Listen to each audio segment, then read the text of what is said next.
eu sou Conrado Vieira, bem-vindo ao Animálculo, seu podcast sobre microbiologia. Agora estamos migrando para o YouTube, vamos fazer todos os episódios gravados também com vídeo.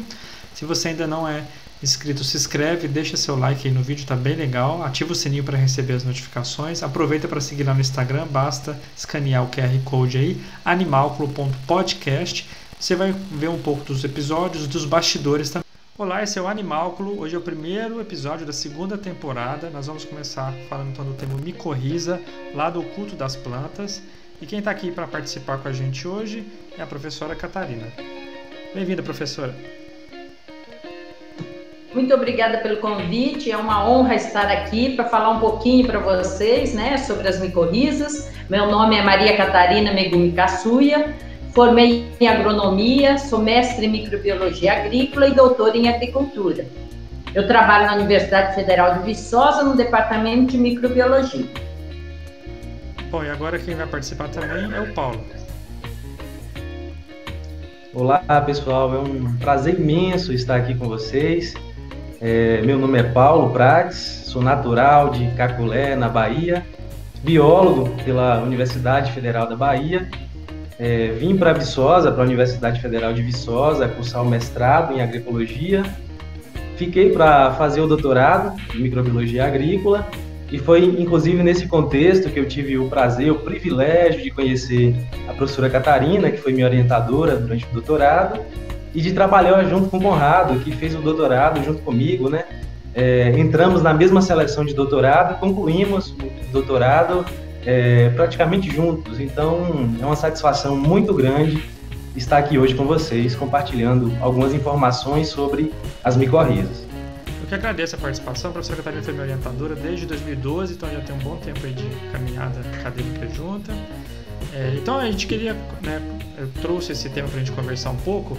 Quando eu comecei a graduação, então fui fazer a disciplina de microbiologia, eu ouvi falar de micorrizas, mas muito superficialmente, né? E aí quando eu entrei no mestrado, realmente fui aprofundar no assunto, e a gente fica curioso de saber o impacto, né, das micorrizas, dos micro-organismos para as plantas de forma geral. E quando a gente pensa em micro-organismo, né, a gente trabalha muito no laboratório dele de uma forma isolada, numa cultura pura, mas no ambiente isso é totalmente diferente. E aí eu queria conversar um pouco com vocês sobre essa relação das plantas com os micro-organismos em relação à simbiose. Então, é muito interessante porque a gente nem imagina que vai ter micro-organismo associado à planta e que vai beneficiar o desenvolvimento das plantas. Na realidade, as plantas também ajudam os fungos, né? Mas, em todo caso, é uma associação mútua, benéfica para ambos, onde a planta fornece principalmente carboidrato para os fungos e os fungos, em contrapartida, aumentam a absorção de água e nutrientes. Mas também tem outros benefícios, né? Como, por exemplo, proteção contra patógenos, maior tolerância aos estresses bióticos e abióticos. A gente pensar assim, nas plantas, grande parte delas faz esse tipo de associação, né? Então é quase que um padrão. A gente pensa, são algumas das plantas, não, a maior parte delas, mais de 80%, tem autor que fala 85%, 86% das plantas fazem esse tipo de associação. Mesmo. E é uma associação muito íntima, né? Pode falar, professor. Lembrar o seguinte, que micorriza, na realidade, ninguém vê, mas é regra na natureza. Exceção é quando a gente não encontra essa associação. Exatamente. E até aproveitando um pouco, né, nesse contexto,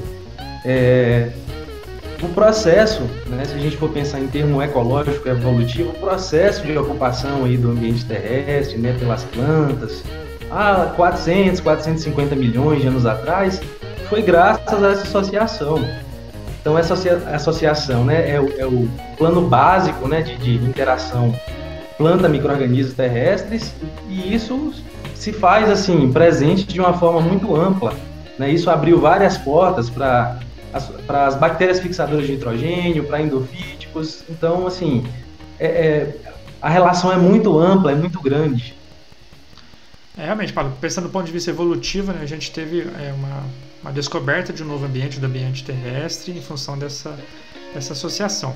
E falando de micorrizas, a gente fala, micorriza é um tipo só de micorriza, como que a gente pode caracterizar um pouco mais assim sobre os tipos de micorriza?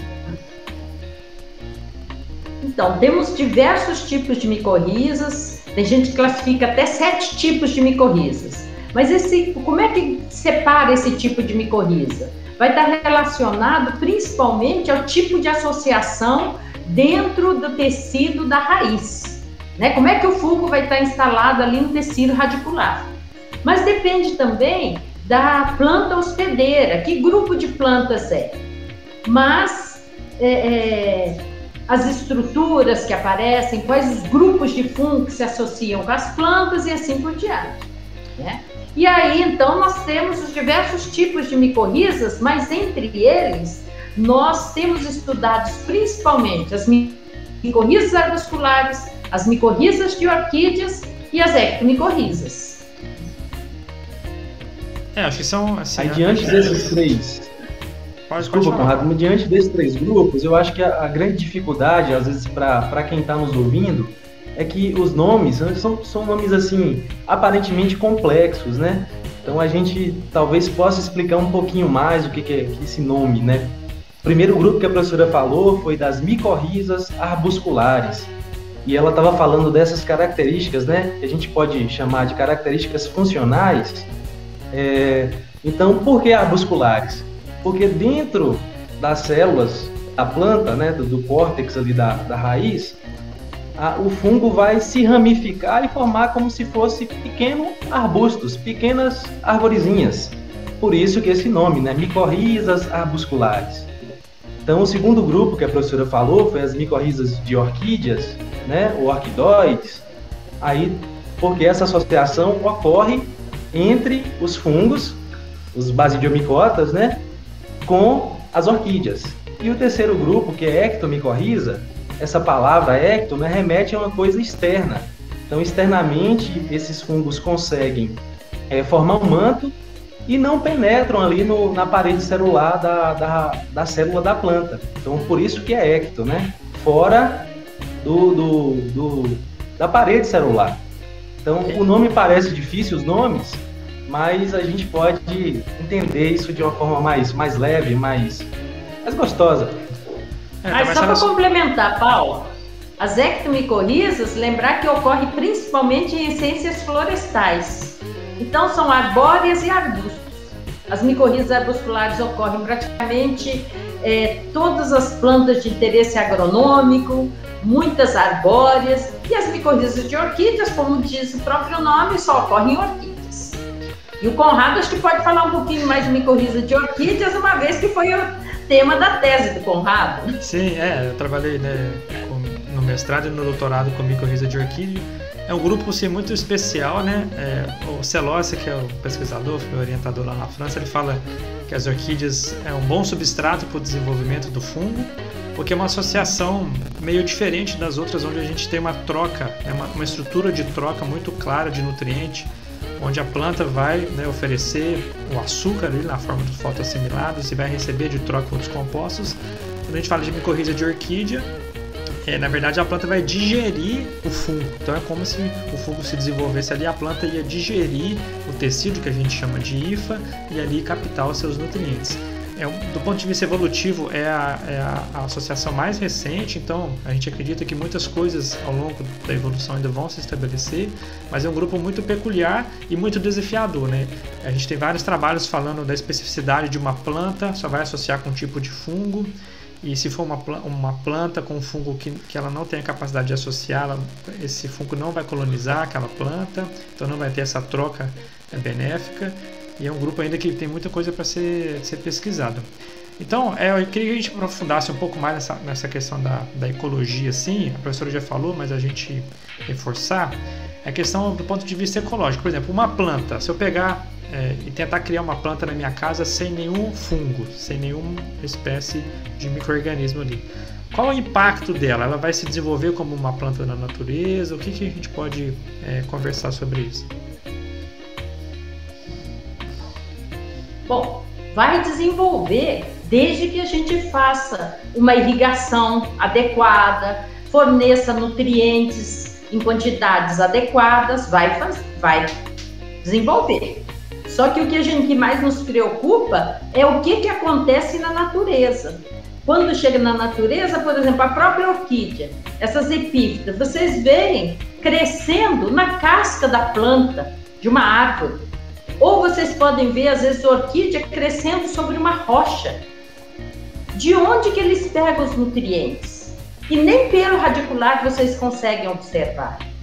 Então, aí tem uma importância muito grande da presença dos fungos, que normalmente a gente não enxerga, que vai absorver água e nutrientes. Então, assim, em condições de casa, de vegetação, ou no quintal de casa, desde que a gente faça uma adubação adequada e irrigação adequada, as plantas vão se desenvolver. Mas em condições naturais, aí fica muito a desejar.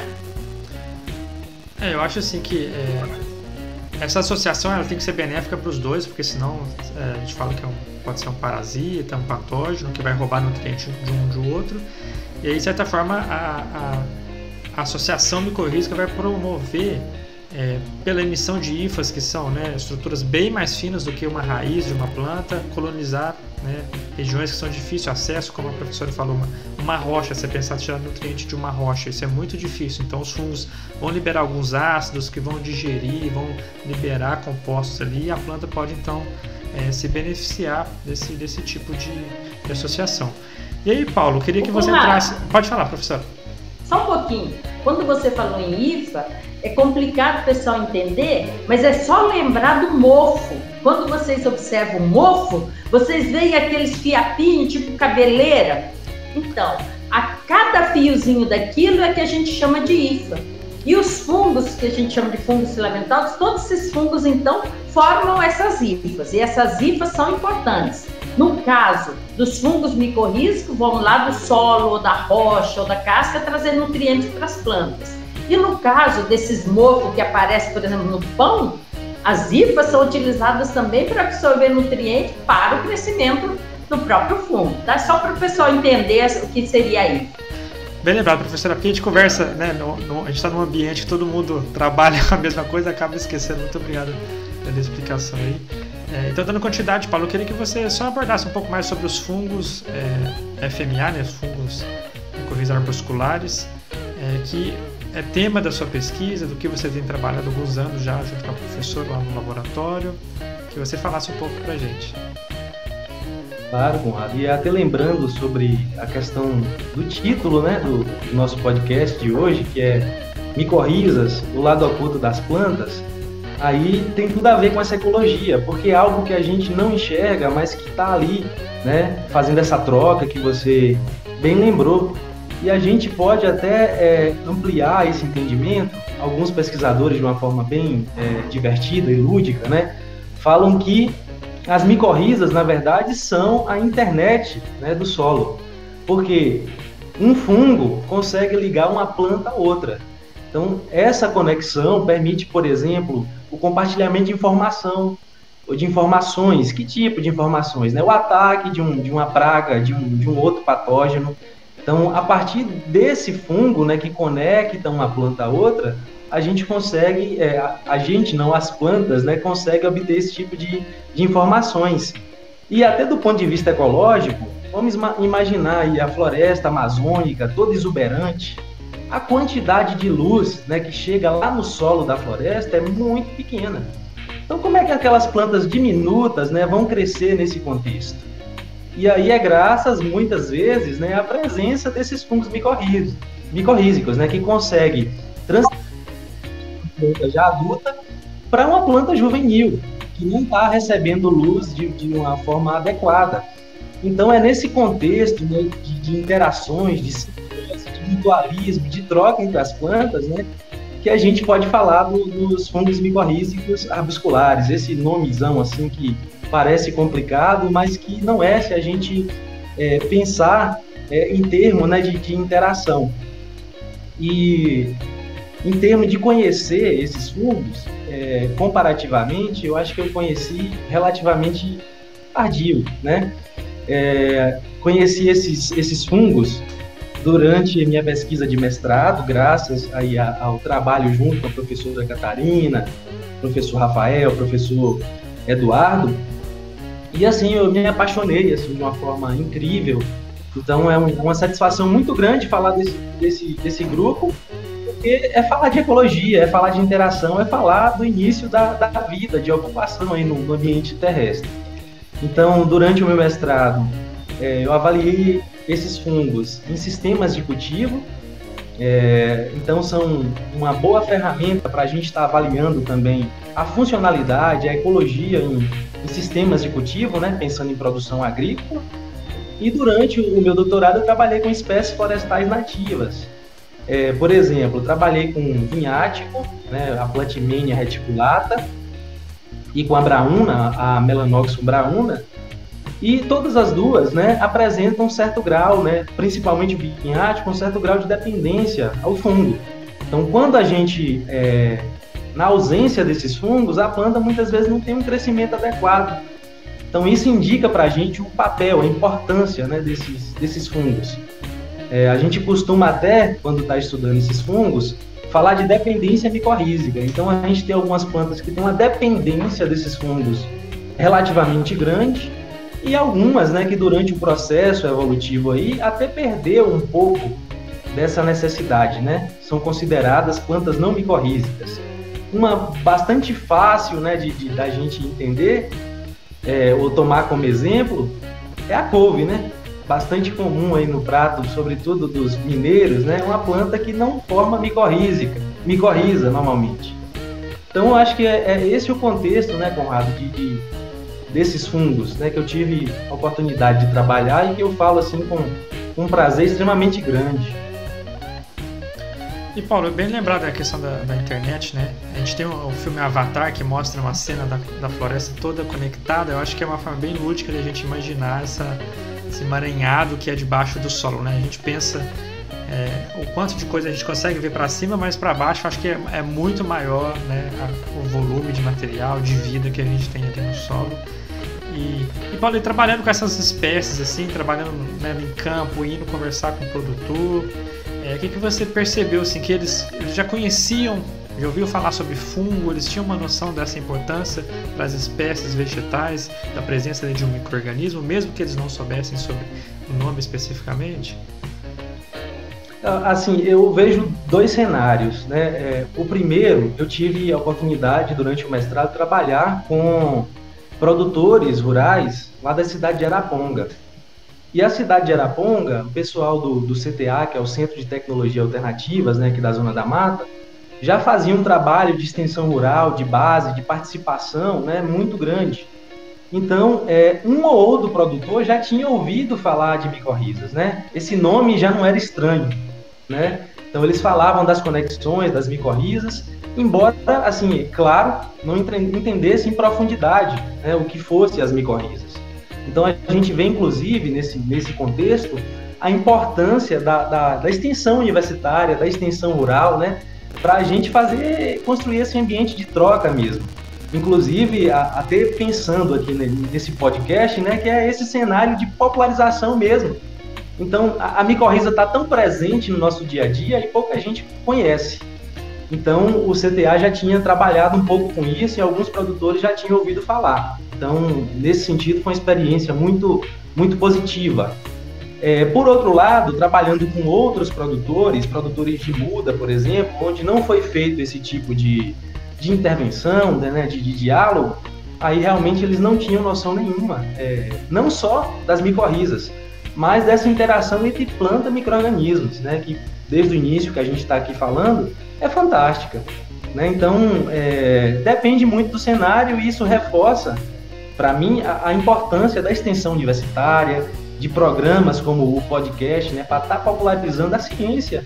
E no nosso caso, enquanto doutores em microbiologia, a microbiologia.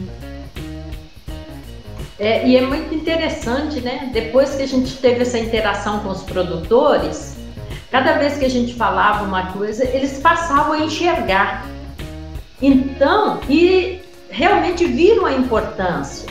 E depois mandavam fotos, falavam, olha essa planta com o nódulo, por exemplo, está crescendo mais, olha as plantas que nós inoculamos, o fungo micorrízico está saudável, sabe? Então o pessoal realmente consegue ver a importância e consegue acreditar que micro-organismo existe. Quer dizer, já está enxergando o micro-organismo, né? Isso é bastante interessante.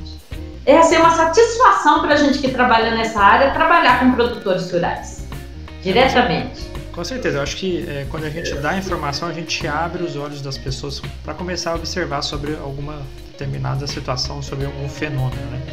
E quando eu fundei o podcast foi para uma forma de divulgar a microbiologia, porque é um tema tão amplo. Foi logo no início da pandemia, então já tem um ano, e aí quando veio a pandemia se falou muito de vírus, e aí as pessoas ficaram mais curiosas sobre vírus, mas a parte de virologia é uma pontinha dentro da microbiologia.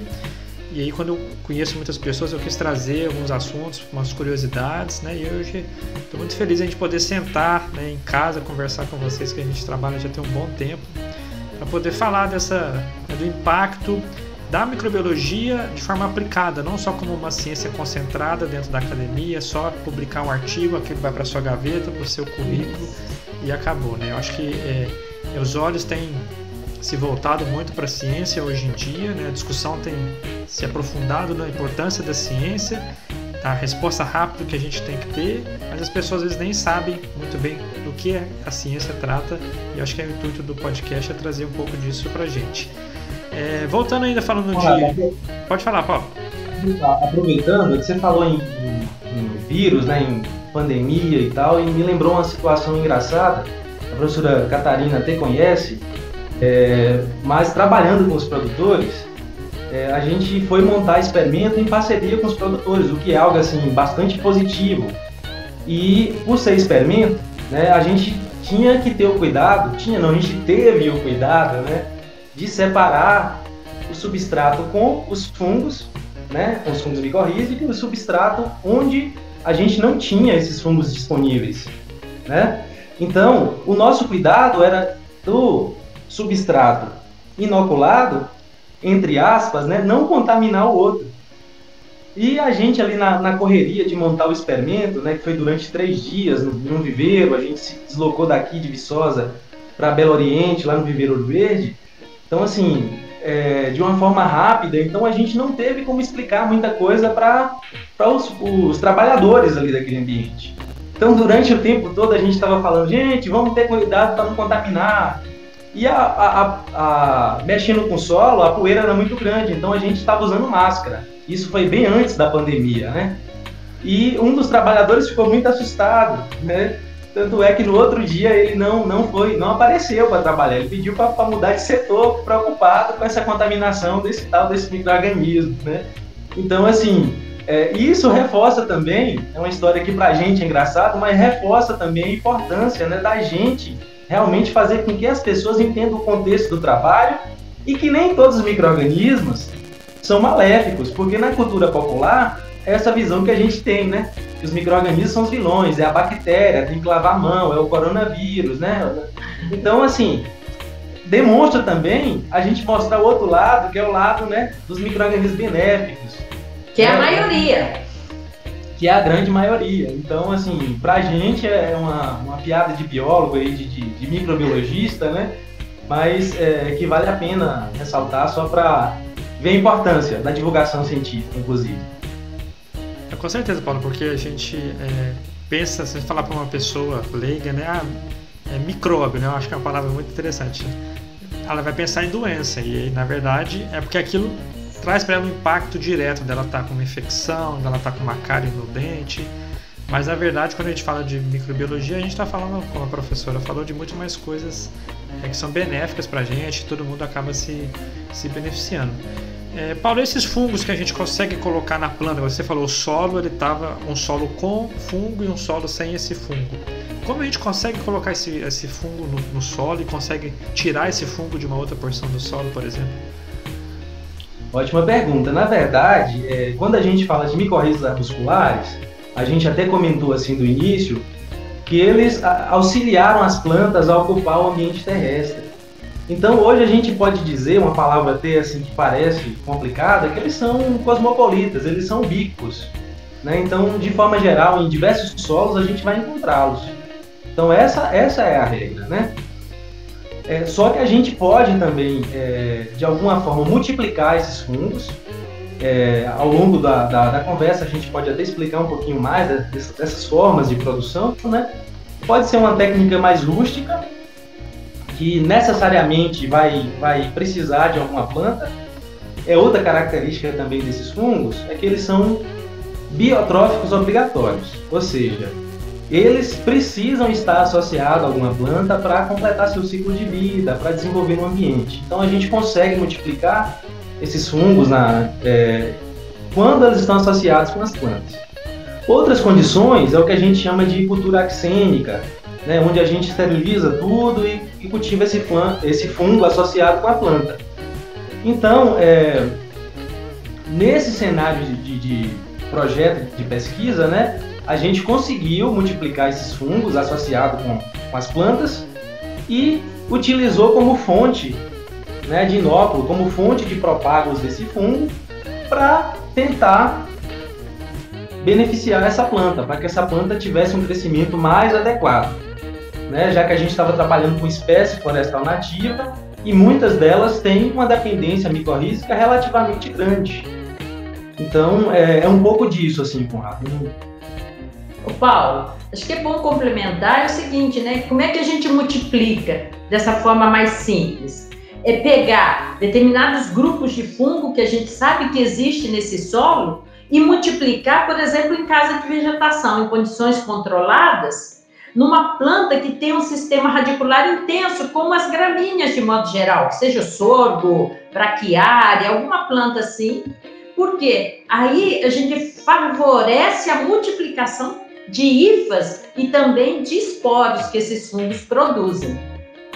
Tá? Então, assim, uma das maneiras mais fáceis seria essa, e foi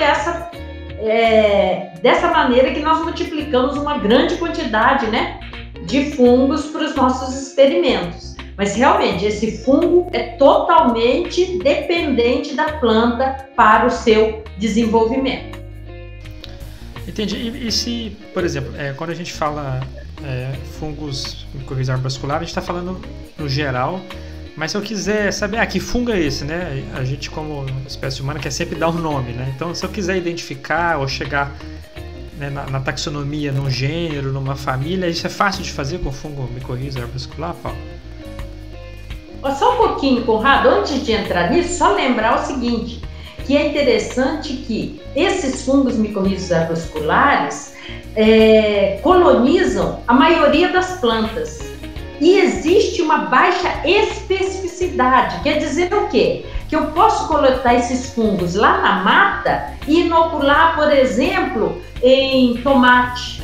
Posso inocular na laranjeira, no cafeeiro, e todos eles, esses fungos colonizam todas essas plantas de forma benéfica.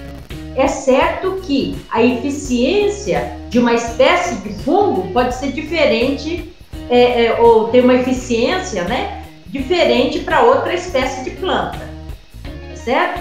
E aí, agora, quando a gente fala em espécie de fungo, o Paulo vai falar um pouquinho, né, como é que é essa taxonomia desses fungos.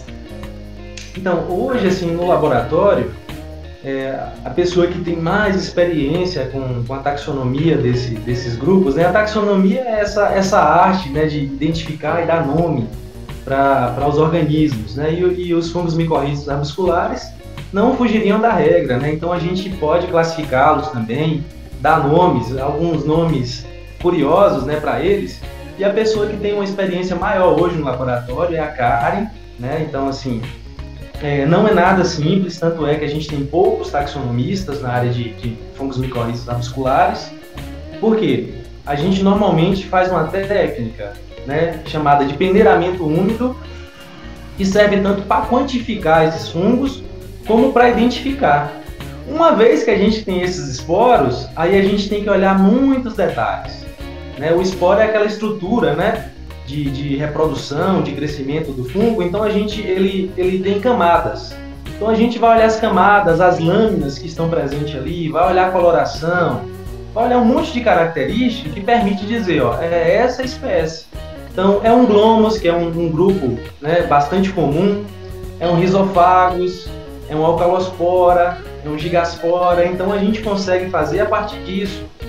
E no Brasil hoje a gente tem poucos taxonomistas, né? Eu vou destacar aqui uns 2 ou 3 assim, que a gente conhece. O primeiro é o professor Sidney Sturmer, lá da Universidade de Blumenau, e é uma pessoa assim, que tem uma experiência grande com taxonomia, trabalhou junto com o Morton, que é outra referência de nível internacional.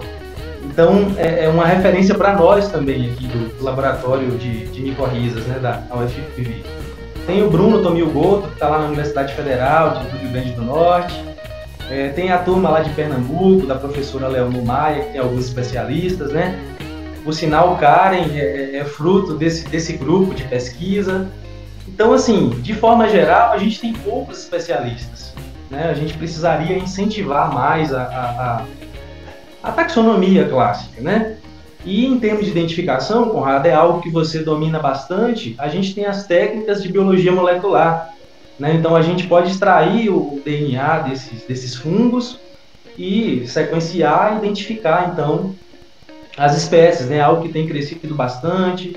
A gente tem um banco hoje internacional, que é o Marjan, né? O pessoal lá da Estônia que toma conta, né? Que cura esse banco.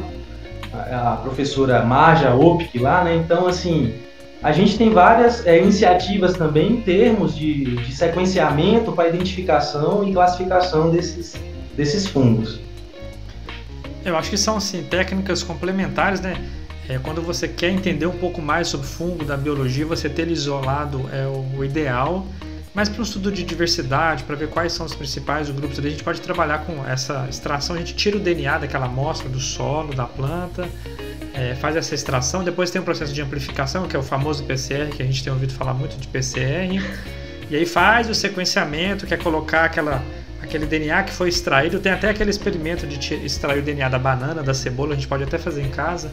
E aí faz no equipamento, ele vai dar aquelas letrinhas que a gente conhece, AC, TG, e aí a gente consegue, com o banco de dados que o Paulo falou, né? Então tem aquela sequência, eu vou contrastar com aquele material que já tem no banco de dados, eu consigo estimar uma espécie o mais próximo possível daquilo. E é o que a gente está avançando muito. Quando surgiu a biologia molecular, né? O PCR surgiu em 93, então rendeu até o prêmio de Química para o pesquisador. Então é uma coisa, na teoria, recente para a ciência, mas tem uma aplicabilidade muito grande, né? Praticamente todos os laboratórios da área de biologia hoje em dia trabalham um pouco com a biologia molecular, com o PCR, e é uma ferramenta muito importante para a gente, e a partir dela desfrutaram outras ferramentas, outras técnicas mais aprimoradas para a gente conseguir identificar, então, os fungos, micro-organismos, né? Qualquer tipo de organismo a gente consegue, por essa técnica, tentar uma estimativa melhor da espécie que a gente está trabalhando. Paulo, em termos práticos, a professora, se eu quiser aplicar isso, né? O conhecimento na academia, biologia básica, entender aquele processo é muito importante, mas a sociedade carece de soluções, né? E o que a gente poderia aplicar a isso, né? Esse conhecimento de uma planta nativa se desenvolve melhor, de uma planta com esse fungo vai se desenvolver melhor. O que a gente pode dar, assim, para quem está escutando a gente, quer entender da aplicabilidade, que as pessoas sempre querem saber, para que serve isso, por exemplo? Não, a presença dos fungos, então vamos lembrar de novo, é regra na natureza. Quando a gente trabalha em condições assim de viveiro ou mesmo in vitro, a gente acaba eliminando esses parceiros, por exemplo, os fungos micorrízicos. Então, na realidade, o que a gente quer é o quê? Fazer com que, mesmo em condições aqui de casa de vegetação, de viveiro, a gente reintroduzir esses micro-organismos. E agora, como reintroduzir vai depender das condições que cada um tem, né? E também saber qual espécie que eu estou produzindo. Como o Paulo já tinha falado lá, se é para orquídea, se é para nativas, se é para eucalipto mesmo, né? Ou se é pinos, se é alguma hortícolas. Então, assim, para cada grupo de planta a gente tem que usar uma estratégia. E onde vamos conseguir esse inoculante? No Brasil, nós não temos grandes produtores de inoculante. Agora que está aparecendo algumas empresas, mas assim, a gente não conhece quase nada sobre essas empresas. No exterior, nós já temos empresas que produzem esses inoculantes, inclusive para produção, muitas vezes, de espécies para floricultura né? E também para a horticultura. Então, eles separam, veem, né? Realmente que dá para aplicar. E uma das coisas que a gente tem utilizado muito esses fungos micorrízicos, por exemplo, para produção de nativas para reintrodução em áreas degradadas ou que foram afetadas com algum tipo de problema, por exemplo, no caso da samar, com aqueles rejeitos da samar. E justamente nesse caso nós produzimos as mudas inoculadas e não inoculadas para fazer o teste, e as mudas inoculadas, então, por quê? Com isso, as plantas teriam maior chance de sobreviver naquelas condições que a gente chamaria de inóspitas, né? Que não é muito favorável para o desenvolvimento normal. Além disso, a gente tem que lembrar o seguinte também, que os fungos micorrízicos, além de absorver água e nutriente, também ajuda na agregação de solos. Não só pelas hifas, mas também por causa de uma glicoproteína que produz, que a gente chama de glomalina, que ajuda na estruturação do solo. Então, quer dizer, nós estamos falando de um único grupo de micro-organismos que podem trazer diversos benefícios. E aí, vai ter que inocular sempre? Muitas vezes não precisa inocular. Um simples manejo pode, porque esses fungos estão presentes nos solos de modo geral. Então, o tipo de manejo, dependendo do manejo, a gente pode favorecer o desenvolvimento desses fungos ou podemos eliminar totalmente. Uma maneira de eliminar seria uma adubação química pesada. Agora, quando a gente faz rotação de cultura, faz adição de matéria orgânica, né? Sistema agro-pastoril, por exemplo, isso tudo tem mostrado que favorece a diversidade e também a população de fungos micorrízicos nas diferentes áreas.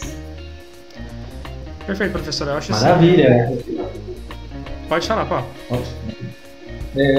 Só aproveitando até que a professora tocou num ponto assim, até pela formação, né, enquanto engenheiro agrônomo e tal, que é do manejo, né? E durante o mestrado eu tive essa oportunidade de trabalhar um pouco nesses sistemas de manejo do cafeeiro, né?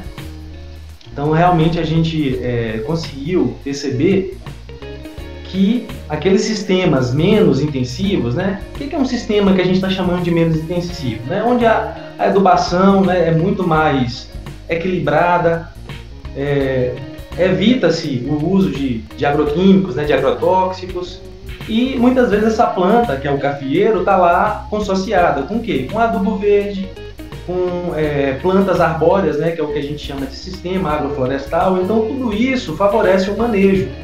E esse é um cenário, né, para nós, né, da área de biologia e ecologia, que é muito interessante, porque a gente consegue, de certa forma, manejar esses fungos para preservar essa biodiversidade, né? Então a gente está hoje caminhando para quase 8 bilhões de pessoas no mundo, e esse tema sustentabilidade é assim, um tema que é muito urgente. Então a gente precisa caminhar em termos de aumentar a sustentabilidade, né? A gente até pensando no solo enquanto um bem natural, né? A degradação do solo é muito intensa, então a gente precisa preservar a qualidade desse solo, e junto com isso a gente vai estar preservando todos os micro-organismos associados, dentre os quais esse grupo funcionalmente importante, funcionalmente fantástico, que são as micorrízas arbusculares.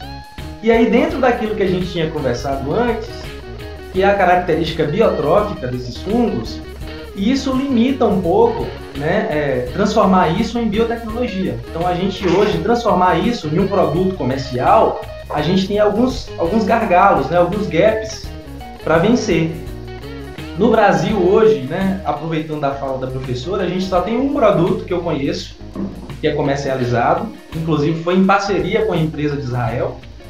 Então a gente precisa investir muito, né, para desenvolver produtos, né, parceria empresa-universidade, parceria, né, incentivo governamental mesmo, de investir pesadamente em ciência. Eu trago até como exemplo o Canadá. Há uns 15 ou 20 anos atrás, o governo sentou com empresas, sentou com as universidades para promover a produção de inóculo. Então, hoje, o Canadá, por exemplo, tem produtos comerciais disponíveis, né, por conta dessa interação. Empresas, governo e universidades. Até brincando, a professora aí que talvez conheça ou não, o Japão, por exemplo, tem um produto comercial chamado Serakonkin, né? Kinkonkin, em japonês é micorriza, né? Então, já tem alguma coisa... Japonês, né? A convivência com a professora, com o Momoko, né? A gente aprende uma palavrinha ou outra. Então, o Canadá é um exemplo, os Estados Unidos tem alguns produtos também disponíveis, e o Brasil ainda carece de avançar, né, nisso. Então, até para a gente bastante significativo estar fazendo eventos, né, igual esse podcast para falar das micorrizas, para isso chegar no ouvido das pessoas, chegar no ouvido das empresas, chegar no ouvido dos governantes, para que a gente possa realmente desenvolver produtos, fazer biotecnologia, né? O potencial é muito grande. O que falta muitas vezes é os incentivos. O Brasil é uma potência no setor agro de produção, né, de alimento. A gente sabe que, do ponto de vista biotecnológico, o maior sucesso nosso é a soja, não precisa de adubação nitrogenada. Mas a gente trabalha falando de uma espécie só, né? A gente tem quantas espécies com potencial de exploração que a gente pode ainda melhorar, né?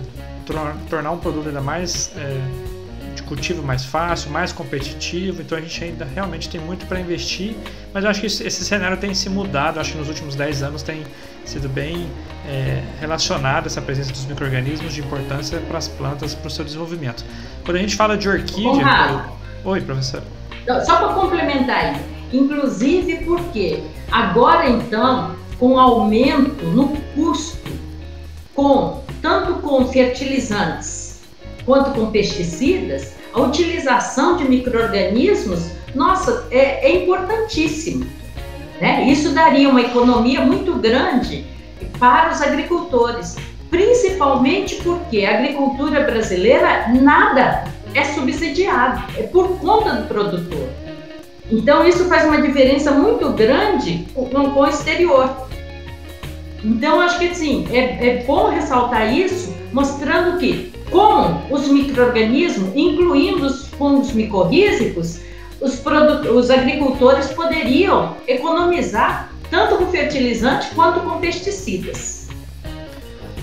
Acho que a gente já citou, mas só reforçando, né, que o fungo micorrízico, de forma geral, a planta precisa de menos nutriente externo, né, ela vai conseguir explorar mais o ambiente, ela já tem uma pré-defesa contra patógenos, contra os herbívoros.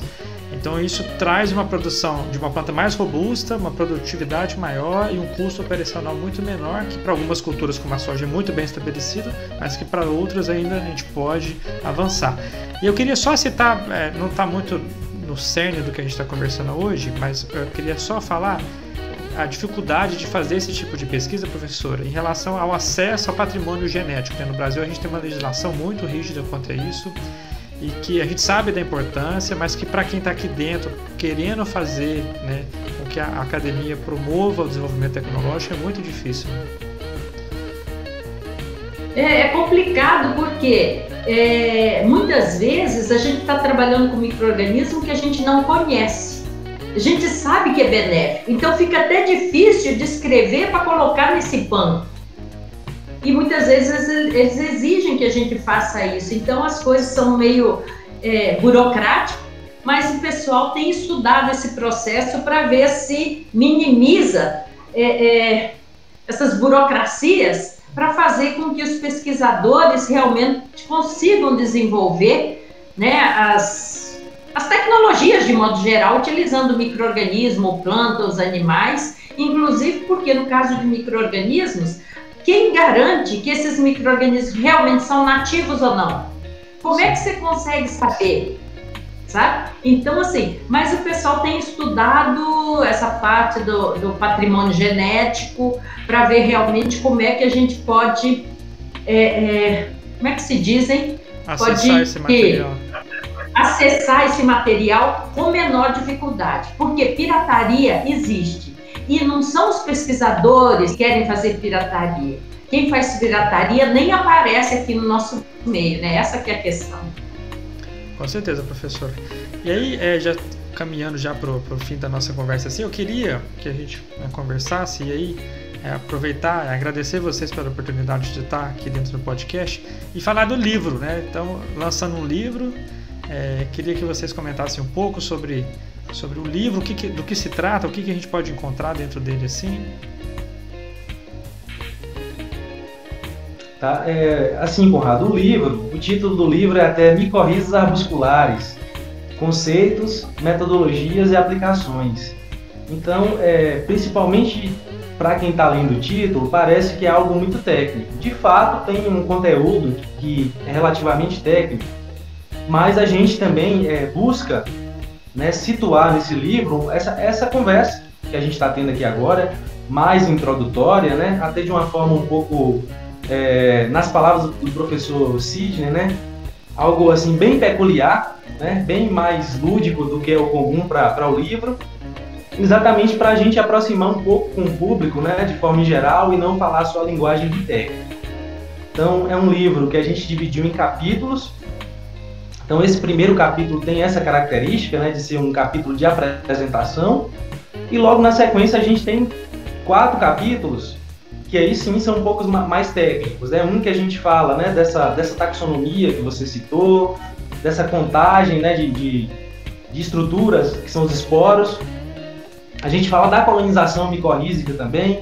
Lá no início a gente falou do arbúsculo, por exemplo, que é a estrutura que permite a troca entre o fungo e a planta. Então a gente consegue estimar se essa colonização, se essa interação vai estar em maior ou menor quantidade, ou se vai estar ausente, né? Porque muitas vezes a gente falou aqui de inoculação. Uma das formas de certificar que essa inoculação foi eficiente, né, se foi estabelecida ou não, é avaliando a colonização. A professora lembrou aí agora há pouco também da glomalina, né, que a gente pode dizer que é até uma espécie de cola. Então essa cola, que é a glomalina, ela vai ligar partículas do solo, vai deixar aquele solo muito mais coeso, né, muito mais resistente à erosão, às intempéries, né? E a gente vai falar de biologia molecular também, que hoje é uma ferramenta assim, que sem ela, na área de microbiologia, a gente não avança muito. Então a gente vai falar da PCR, né, que hoje todo mundo está na boca assim, da população em geral, por conta dos testes de Covid. E a gente vai falar aí também na sequência sobre uma técnica que é o DGGE. Né? A gente fala alguma coisa também de forma um pouco mais superficial sobre sequenciamento. E a gente avança para o capítulo 6, que é um capítulo de aplicação.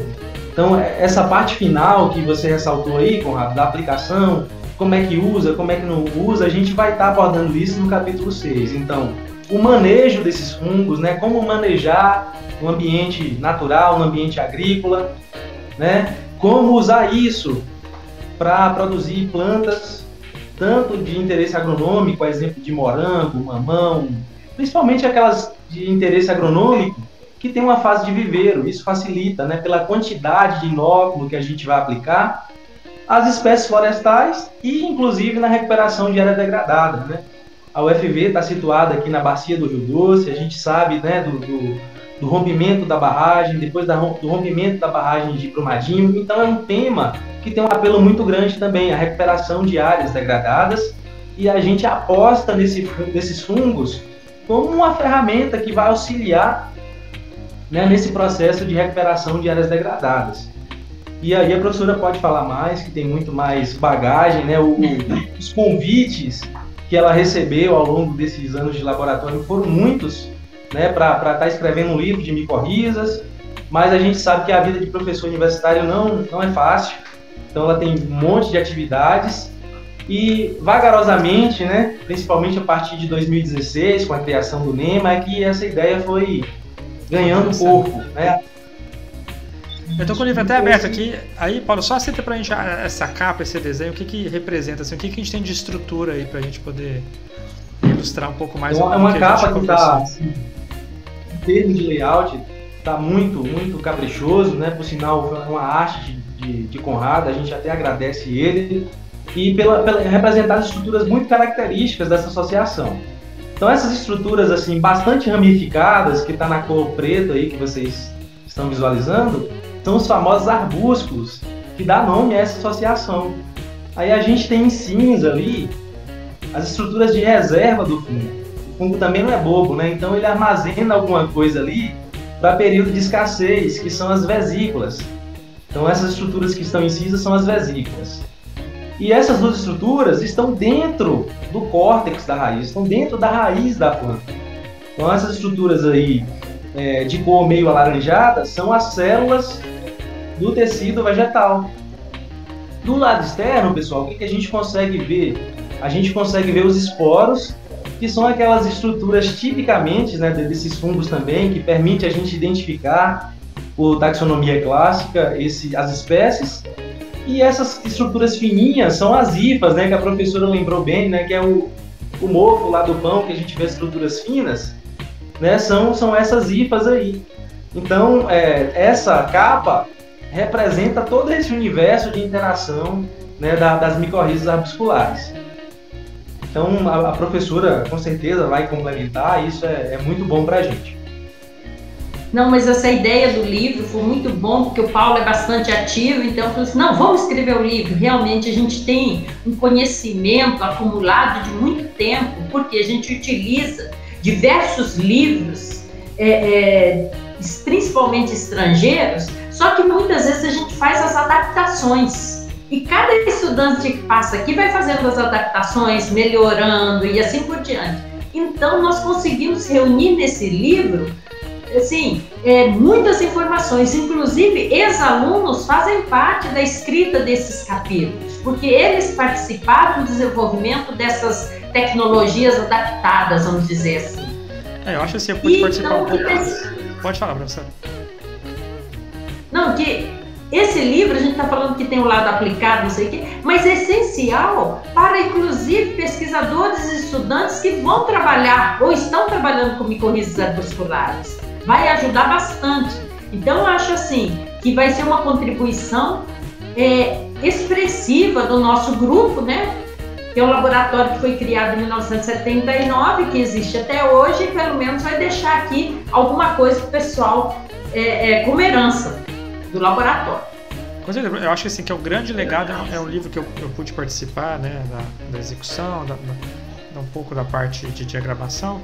Eu vejo que foi muito bem detalhado, muito bem, os critérios de escrita, de revisão foram muito bem feitos. E quem é da área, né, quem se interessa no assunto pode, tem até o QR Code aí, quem quiser comprar o livro, já está disponível na Amazon a versão digital, logo vai estar a versão impressa também, mas é um livro que é obrigatório se você é da área, se você quer conhecer um pouco mais sobre microbiologia mais aprofundada, de técnicas. E aí vamos passando o livro aqui para a gente conhecer um pouco mais, né? Então está falando do livro, o Laboratório de Associações Micorrízicas, em que a professora é a coordenadora do laboratório, responsável... Ô Conrado. Oi, professora. E agradecer o apoio, né, do pessoal do Sítio Barreiras, da Agroflora, Mapear, que está ajudando a financiar a impressão. Parte da impressão, então, está sendo financiada por essas empresas. Então, nós vamos agradecer antecipadamente. Daqui a pouco chegam alguns exemplares para eles também. Com certeza, professor. A gente agradece também, né, a Sociedade Brasileira de Ciências do Solo, principalmente o Núcleo Regional Leste, né, que abraçou a ideia também, né, e isso foi bastante importante para dar liga, né, nessa proposta. Assim, o livro foi feito a muitas mãos, né? Eu acho que só uma pessoa sozinha fazer um livro não tem tanto peso quanto um livro desse construído dentro de um laboratório de tradição, com empresas que estão patrocinando, mas é porque elas veem a importância daquilo, elas não estão simplesmente colocando a marca em um material qualquer, né? Elas estão realmente valorizando que são empresas que têm parceria com o laboratório, que acreditam nesse tipo de conteúdo, nesse tipo de material. E é um livro, como a gente já citou, um livro obrigatório se você é da área de micorriza, quer conhecer um pouco mais, né? Você pode entrar no QR Code aí para poder pesquisar, para conhecer o livro. Se quiser comprar, também está na Amazon, está um preço bem acessível, acho que R$35, você já baixa na hora, está disponível. Passar rapidinho aqui a lista de autores, que são todos pesquisadores, alunos, né? Estudantes de pós-doutorado que fazem parte do grupo de pesquisa da professora. E são alunos que, alguns já saíram, já viraram professores, né, já têm orientados que já estão trabalhando, então é um legado muito grande e esse livro vem compilar toda essa experiência na área de estudo de micorriza, principalmente de arbuscular nesse caso, nesse livro, nesse material que é bem completo. Eu acho que é um um guia, né? É um livro, é um manual que deve todo mundo ter aí no seu laboratório. Aí passando um pouco, né, da parte do prefácio, a gente tem um sumário bem detalhado, né? Você consegue achar uma técnica que você quer usar, um protocolo que você quer seguir, você tem aqui bem executado, com tecnologias que são acessíveis no Brasil, não são coisas de outro mundo quando a gente vê em outros tipos de materiais, outros tipos de protocolo. Então é um material bem pensado, desenvolvido para a nossa realidade. Exatamente, professor, é um material muito prático. E interessante, Paulo, assim, quando me convidaram para fazer parte desse projeto, eu fiquei surpreso porque exatamente tudo foi feito dentro do laboratório, né, professora?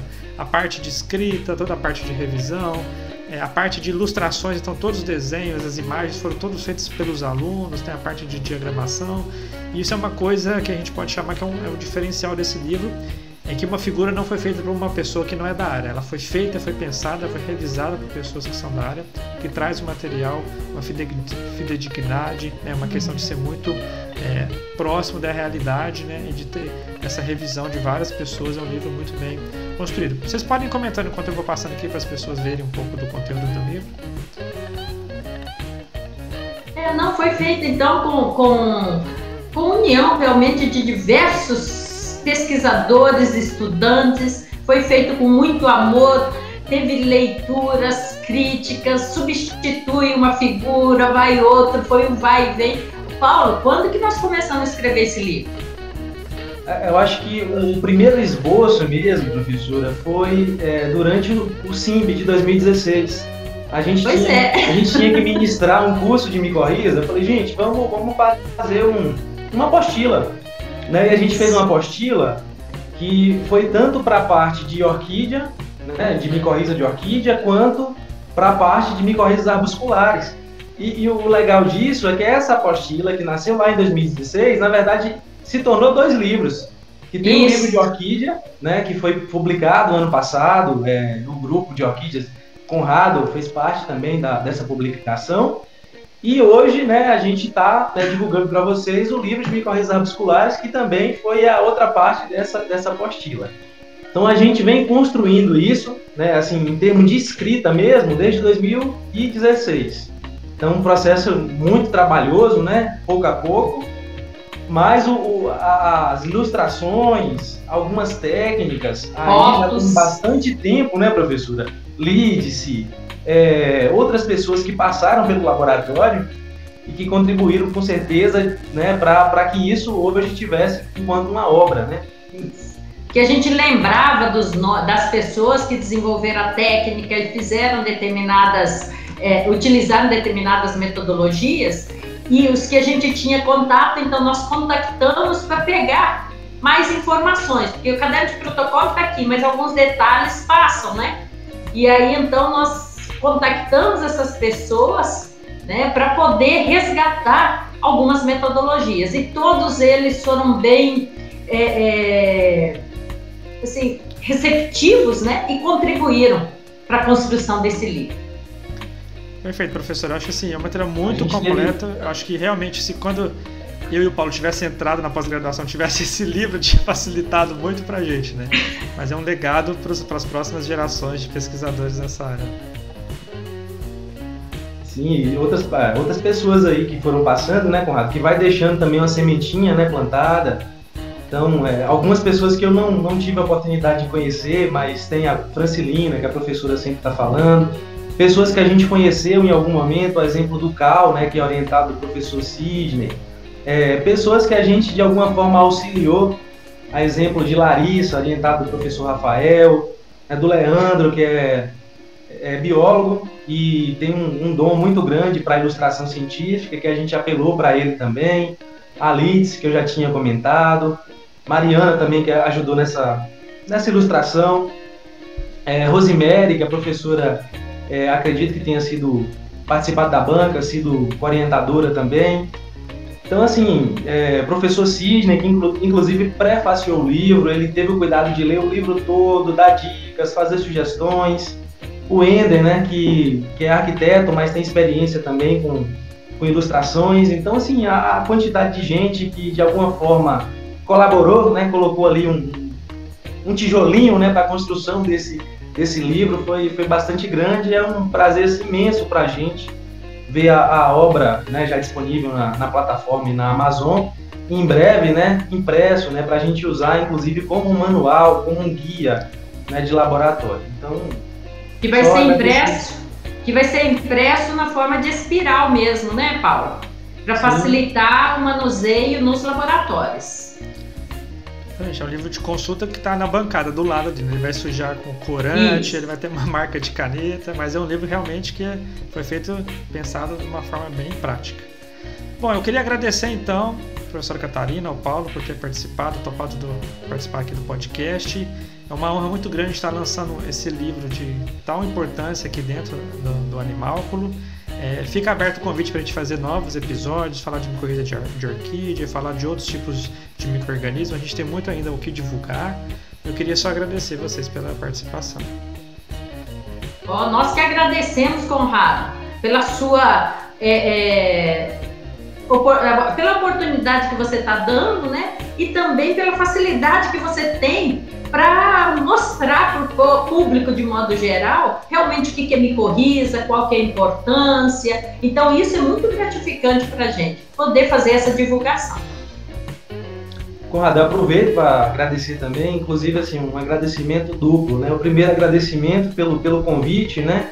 E aproveito para te parabenizar também, porque como a gente foi falando ao longo da nossa conversa, a gente precisa muito de espaços de divulgação científica. Então, o Animálculo aqui cumpre esse papel e a gente, enquanto microbiologistas, precisa divulgar também esse podcast. Então, eu parabenizo e agradeço por isso, pelo convite, pela oportunidade, mas eu agradeço também, inclusive, pelo seu trabalho, pela paciência, né, de nos ajudar a diagramar o livro, né, e de fazer um trabalho bonito, né, que é uma obra que, em termos de layout, em termos de arte, está bastante bacana também. Então, parabéns também para você nesse sentido. Então, muitíssimo obrigado.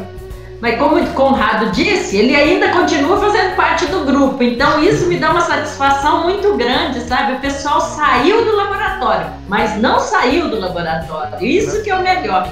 O laboratório não sai da gente, né? A gente sai do laboratório, o laboratório não sai da gente. Sim, eu já terminei o doutorado em 2018, já tem uns anos, mas a gente ainda troca e-mail quase que diariamente, mensagem. Isso é muito importante para o desenvolvimento pessoal e também profissional. Bom, se você está assistindo então até aqui, queria agradecer. Entra lá para comprar o livro na Amazon. Se você quiser tirar alguma dúvida, deixa aqui no comentário embaixo, a gente responde. Se eu não souber, a professora responde, o Paulo responde e a gente vai mantendo contato. Então, muito obrigado, um abraço. Oi, professora. Só que quem quiser a forma impressa vai sair no site da Sociedade Brasileira de Ciência do Solo. Vai ser vendido pela sociedade, tá certo? Então, quem quiser aguardar o impresso, assim que vier da editora, a gente deve estar divulgando. Perfeito, professor. Então, quando tiver o livro impresso, eu vou colocar na descrição aqui do vídeo o link para a pessoa acessar, se ela quiser comprar lá. Tá ótimo. Aí a sociedade envia o livro, né? Então é bem tranquilo de fazer a compra também. Então, muito obrigado. Até mais, pessoal. Até mais. Tchau. Tá, obrigada. Até mais. Mais.